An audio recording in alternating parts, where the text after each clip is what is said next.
নমস্কার, বড়দেরকে প্রণাম আর ছোটদেরকে অনেক অনেক ভালোবাসা দিয়ে শুরু করছি আজকের ভিডিও। আশা করছি তোমাদের অনেক ভালো লাগবে। সঙ্গে দেখো আর পাশে দেখো। যারা ইউটিউব থেকে প্রথম দেখছো তারা কিন্তু অবশ্যই চ্যানেলটিকে সাবস্ক্রাইব করে নিও, আর ফেসবুক থেকে যারা দেখছো একটা ফলো করে দিও। তো সকালবেলা এটাকে দেখো পালং শাক বানিয়েছি আর এই বিট আর গাজর এটা ভাজা করেছি। তো এটাই হচ্ছে সকালবেলা তাড়াহুড়ো করে এটাই বানিয়ে নিয়েছি। আর তারপরে ছেলে আর বর দুজনেই বেরিয়ে গেছে। বর তো কাজে চলে গেছে আর ছেলেও স্কুলে চলে গেছে। এখন আমি বাড়িতে একা। এই যে আমি এখন বসে পড়লাম খেতে। ছেলেকে টিফিন সব বানিয়ে দিয়েছি। সকালবেলাটা না আমি যে রান্না শেয়ার করবো সেটা আমি পারি না, মানে সকালবেলাটা অনেকটাই ব্যস্ততার মধ্যে থাকি, সেই জন্য রান্নাগুলো শেয়ার করা হয়ই না। আর তো সেই জন্য আমি শুধু রান্না করার পরে কিন্তু তোমাদের সঙ্গে ভিডিও করে শেয়ার করি। যে রান্না করার সময় খুব কমই আমি শেয়ার করতে পারি।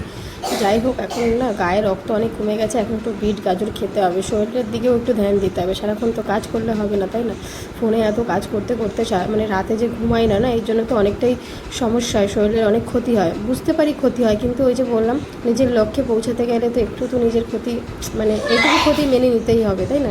তবে চেষ্টা করছি এবার থেকে একটু তাড়াতাড়ি ঘুমিয়ে পড়বো আর নিজের খাবার দাবারের দিকে একটু লক্ষ্য করবো, মানে লক্ষ্য রাখবো আর কি। তো যাই হোক, ওদিকে এখন আমি একটুখানি ওই নাইটিটা পরে না আমি জামা কাপড় ভিজাতে গেছিলাম। এবারে ভিজিয়েছি গামলায়, ভেজানোর পরে আর ভুল করে শাওয়ারের কলটা খুলে দিয়েছি, তাই জন্য নাইটিটা ভিজে গেছে। তাই আবার এই যে ড্রেসটা চেঞ্জ করে নিয়েছি। তো ওদিকে জামা কাপড় ভিজিয়ে রেখে এসেছি, একটু পরে কাচবো। তো এখন বিছানাটা সুন্দর করে গুছিয়ে টুছিয়ে নিচ্ছি। আর নাইটির থেকে আমার প্লাজো পরতে বেশি পছন্দ করি, প্লাজো টপ। এটা আমি বেশি মানে পরলে বেশ ভালো লাগে, সুবিধা হয়। তো এদিকে হচ্ছে কি আমার বিছানাটা কেমন লাগছে অবশ্যই জানিও। আমি কী বলতো, ইচ্ছে হয় ভালো সুন্দর করে গোছায়, মানে এখন গুছিয়ে রাখতেও পারি না সেরকম। একটা বাচ্চা একটু পরে ঘরে আসলে আবার সেই নোংরা হয়ে যায়। যতটা পারি করে রাখি। তারপর দেখো যে মা এসে জামা কাপড় ভিজানো দেখেছে। তো এদের মা এসেছিল একটু দরকারে। তো জামা কাপড়গুলো মা কেচে দিয়েছে, আমি জানিও না যে মা কেচে দিয়েছে। তারপর মা বলছে নেই, জামা কাপড় কেচে দিয়েছি। ওই যে মা মাথা আঁচড়াচ্ছিল, সরি। তো তা মা ঘরে চলে গেল। আমি এই যে মাকে বললাম দাও আমি মেলে দিচ্ছি, কারণ মার এখন সময় নেই। মা আমার বাড়িতে খুব কমই আসে, আর যখনই আসে হয়তো 5 মিনিট কি 10 মিনিট বসে, খুব একটা আসে না। তো আর বাবাও খুব একটা আসে না। তো আমি সবসময় ঘরে একাই থাকি, তবে কেউ আসলে বেশ ভালোই লাগে। কিন্তু ওই যে বললাম কেউ তো আর আসে না, এখন সবাই ব্যস্ত জীবনে, খুব একটা কাউকে কেউ সময় দিতে পারে না, কারণ যে যার কাজে এখন খুবই ব্যস্ত। তারপরে আমিও তো ব্যস্ত থাকি সারাদিন। তবে হ্যাঁ, আমি ব্যস্ত থাকলেও কেউ যদি আমায় ফোন করে আমি অবশ্যই শত ব্যস্ততার মাঝেও কিন্তু আমি তাকে সময় দিই, কারণ আমি এইটুকুও জানি যে একটা মানুষ যখন আমাকে ফোন করেছে নিশ্চয়ই কোনো দরকারে করেছে, তাই না?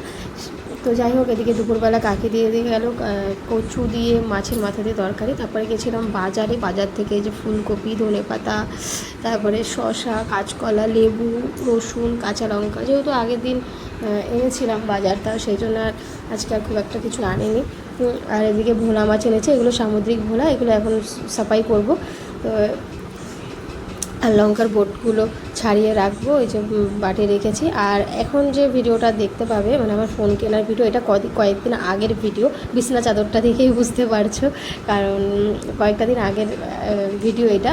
তো আমি যেহেতু অনেক দিন ভিডিও শেয়ার করতে পারিনি শরীর খারাপের জন্য, তারপর ছেলের শরীর খারাপ ছিল, তো সেই ভিডিওটা রয়ে গেছিলো। তো ভাবলাম তোমাদের সঙ্গে শেয়ার করে দিই।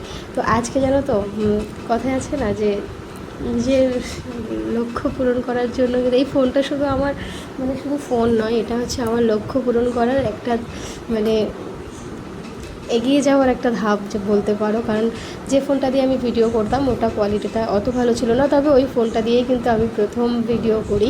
আর ওই ফোনটা আমার কাছে খুব স্পেশাল। তো ওটা ছাড়তেও কষ্ট লাগছে, কিন্তু ওই যে নতুন আসলে তো একটু ওটা ছাড় দিতেই হবে, তাই না? তবে ওই ফোনটা আমি আমার বাবাকে দিয়ে দেবো। আমার যে পুরনো ফোনটা আছে বাবা ইউজ করবে। বাবার ফোনটা একটু খারাপ হয়ে গেছে, সেই জন্য পুরনো বলতে ওটাও আমার নতুনই রয়েছে এখনও। আর এদিকে হচ্ছে আমি এই ফোনটা নিয়েছি, এটা আমার বর কিনে দিয়েছে। এটা কিন্তু আমি ইনস্টলমেন্টে নিয়েছি। এটা হচ্ছে একটু ডাউন পেমেন্ট কিছু করে তারপরে এই ফোনটার দাম পড়েছে 36,000, এই প্রায় 37,000-এর কাছাকাছি। তো ইনস্টলমেন্টে নিয়েছি, তাই একটু দামি ফোনই নিলাম। আর দামি ফোন ছাড়া তো ভিডিও করা সম্ভব না। তো বর আমার একটা স্বপ্ন পূরণ করলো।